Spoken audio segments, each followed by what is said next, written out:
तहरीक इंसाफ की हुकूमत के बारे में ये तासुर मजबूत हो रहा है कि वो बाअसर माफियाओं के दबाव में आ जाती है, बार बार आ जाती है। हुकूमती अराकीन के मुफादात के टकराव की शिकायत अब बढ़ती जा रही है।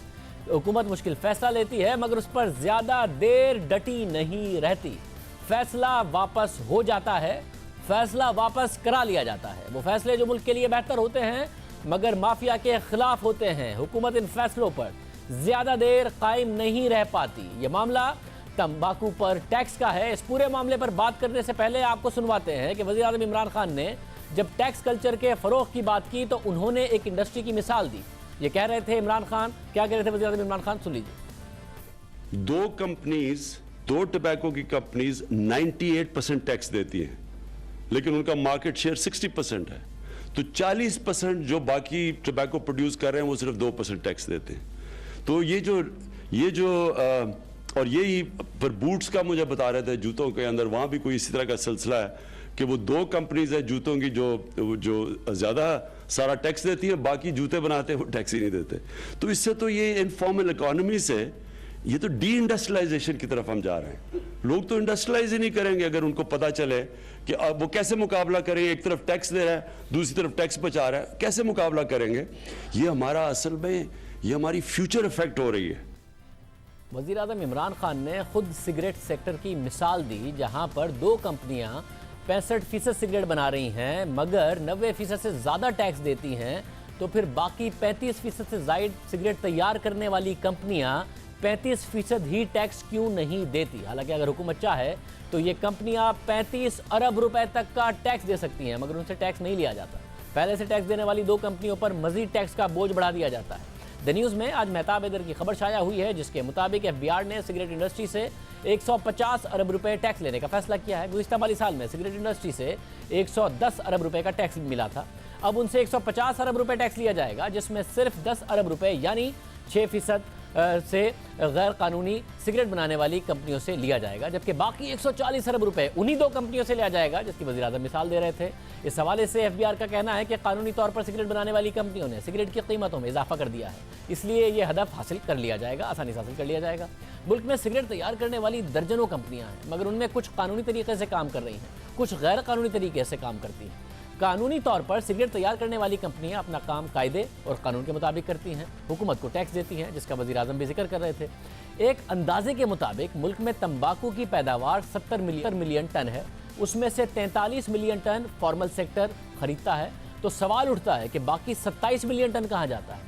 उससे सिगरेट तैयार होता है और फरोख्त भी होता है मगर कागजात में नहीं आता, उस पर टैक्स नहीं लग पाता। कुछ माफियाज उससे फ़ायदा उठा लेते हैं और फिर सस्ता सिगरेट बनाकर बेचते हैं। गुज़िश्ता साल सितंबर में हुकूमत ने इस माफिया को रोकने की कोशिश की। हुकूमत ने टैक्स चोरी रोकने के लिए, इसी तहरीक इंसाफ की हुकूमत ने टैक्स चोरी रोकने के लिए एक अच्छा कदम उठाया। हुकूमत ने ग्रीन लीफ थ्रेशिंग प्लांट यानी GLTP में होने वाले अमल से गुजरने के बाद फी किलो तंबाकू पर 300 रुपये का टैक्स लगा दिया। ये इस लिहाज से अच्छा कदम था कि मुल्क भर में हज़ारों तंबाकू के काश्तकार हैं, दर्जनों सिगरेट बनाने वाली कंपनियां हैं मगर ग्रीन लीफ थ्रेशिंग प्लांट सिर्फ 10 हैं और इस अमल से गुजरे बगैर सिगरेट नहीं बनता। तो होता यह है कि काश्तकार तंबाकू उगाते हैं, सिगरेट तैयार करने वाले काश्तकार से तंबाकू लेते हैं, फिर GLTP के अमल से गुजरने के बाद सिगरेट तैयार करते हैं। हुकूमत ने किया ये कि इस अमल के दौरान फ़ी किलो तंबाकू पर 300 रुपये टैक्स लगा दिया। ये एडवांस टैक्स था, यानी बाद में सेल्स टैक्स और दीगर टैक्सेस की अदायगी के बाद ये पैसे वापस मिल जाते थे अगर सिगरेट बनाने वाली कंपनी क्लेम करेगी हुकूमत के पास जाके। मगर इस पूरे अमल से हुकूमत को यह पता चल जाता जब आप टैक्स वापस लेने जाते इस एडवांस टैक्स को कि किस कंपनी ने कितना तंबाकू खरीदा और उस हिसाब से किस कंपनी ने उस तंबाकू से कितना सिगरेट तैयार किया और फिर मार्केट में बेचा और फिर कितना टैक्स दिया, यानी टैक्स चोरी पकड़ी जाती। मगर फिर वही हुआ जो माजी में होता आया है। खुद हुकूमत ने फैसला किया और बाकायदा तौर पर अनाउंस किया, फिर माफिया फ़ाल हुई, हुकूमत पर असरअंदाज होने लगी। ये माफिया भी शुगर माफिया की तरह सियासी तौर पर बहुत बाअसर है।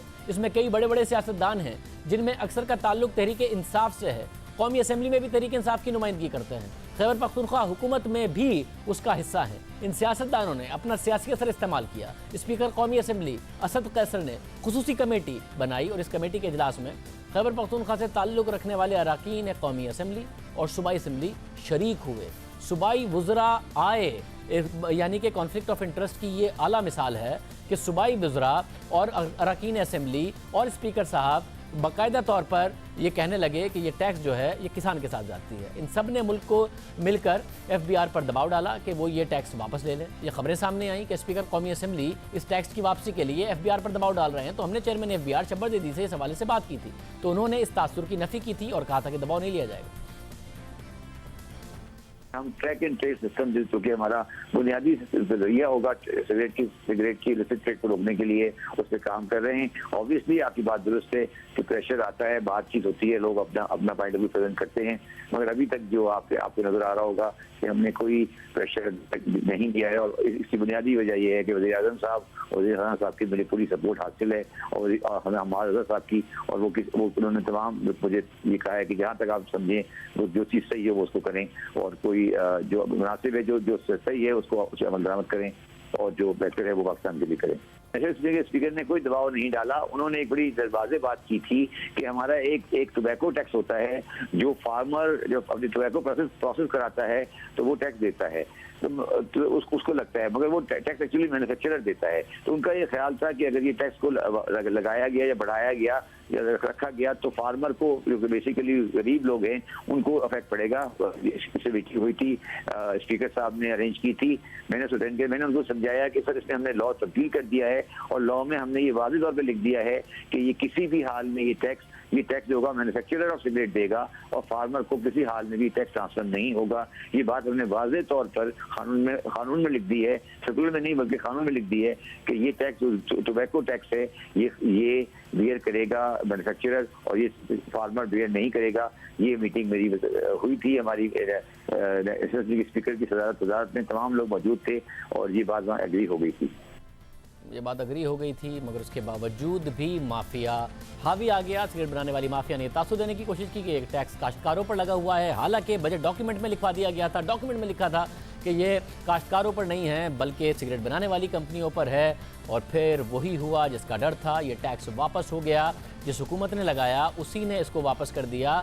बाकायदा तौर पर तंबाकू माफिया के आगे ये हुकूमत झुक गई और इसका ऐलान कर दिया गया। और अब बाकायदा तौर पर खबर आई है कि जो FBR टारगेट कर रहा है उसमें से 150 अरब रुपए वो इस इंडस्ट्री से टारगेट कर रहे हैं। 140 अरब रुपए उन्हीं कंपनियों ने देना है, 10 अरब रुपए जो इलिसिट तंबाकू बनाने वाली कंपनियां हैं उन्होंने देना है। यानी हुकूमत ने एक अहम जो इकदाम था उसको रिवर्स किया और कहा कि नहीं, फ़र्क नहीं पड़ेगा, मगर बहुत बड़ा फ़र्क पड़ रहा है।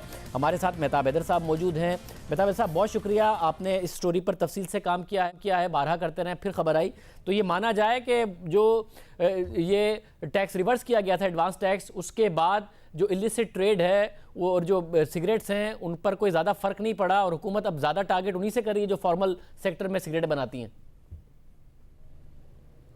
जी, इसमें तो कोई शक नहीं है। और FBR के जो लोग हैं, मसलन डॉक्टर हामिद अतीक ने जो है कल बात की थी एक सेमिनार में, और उसमें भी उन्होंने एक्सेप्ट किया था कि तकरीबन हम कोई 140 बिलियन रुपीस जो है वो फॉर्मल सेक्टर से और 10 अरब रुपए जो है वो इनफॉर्मल सेक्टर से जो है वो करेंगे। और उनका बेसिकली जो आर्गूमेंट था वो यही था कि जो हमने 3 टीयर्स को ख़त्म करके 2 टीयर पर लेकर आए हैं, और उसमें टैक्स रेट में भी उनमें इजाफा कर दिया है, तो उसके नतीजे में जो सिगरेट पैकेट की प्राइस है वो भी बढ़ गई है, और अब वो आसानी से जो है वो अपना टारगेट जो है वो अचीव कर सकेंगे।